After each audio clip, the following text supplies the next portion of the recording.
everyone. So I just wanted to give a quick update on my mini aquaponics tank. So this is the one that has the baby fish in it, and there has been some new little fish. So I had to take the big fish, the big mollies, out because they had babies again, and this tank is way too small for them anyway. So I put them in a bigger tank, and now you can see that there is new little ones in there.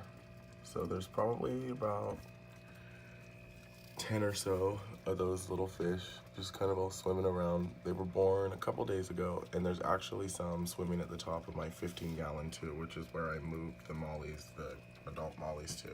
So they weren't finished having babies.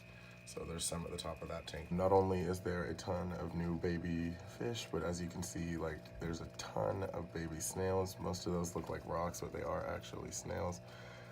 They've just been breeding like crazy. There's been a ton of food in here for them, ton of plants for them to graze on, ton of algae for them to graze on, I should say. You can see there's some up there hanging onto the top. The duckweed's coming back in full effect, so it'll be perfect just in time to feed the goldfish by the time I move all of this back over. So the mollies that were born back in early April, they're now probably about 1/2 to 3/4 of an inch. That's those three. And as you can see, the glass in this tank stays relatively clear due to all those snails moving around pretty much 24/7. They're pretty active and eating the algae off of not only the sides of the glass, but also the heater and everything else in there. As you can tell, a lot of the plant life has actually withered away. I had a ton of Alodia in here and a ton of that Ludwiga with the beautiful red leaves growing, but as you can see, that's about the only sprout of it that I still have. I don't know exactly what happened, but a lot of the plants in here, I think, just ate up the nutrients that I was dosing, and I wasn't dosing more.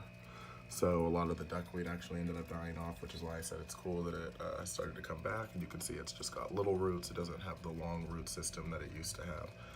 And then you can see the Alodia is kind of withered away, but it's starting to come back. And now finally we're starting to see some of the Ludwiga come back.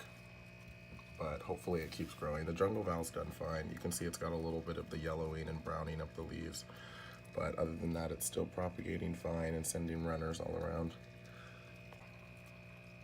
So I will be moving this tank as well as the 15-gallon to the same place that I moved the 36-gallon here in a few days. So I'm kind of nervous about putting the little fish in some kind of a baggie. I'll probably just have to use a small container rather than a baggie, just because I think that would be easier to keep them in. But anyway, this was just a short video talking about just the updates on my aquaponics tank and to show the new babies. I'm assuming that they're going to be white as well. Some of them already kind of look a little white. Some of the ones that are a little bit larger, like this one right here. But these ones down here still have that black color to them. But these big white ones started out looking black as well. So who knows? I'm going to assume that they're all going to be white. I'm just assuming that it's the same mom as last time. But yeah, so I'll keep you guys updated. I'll let you guys know when I move this tank and show you how I did it.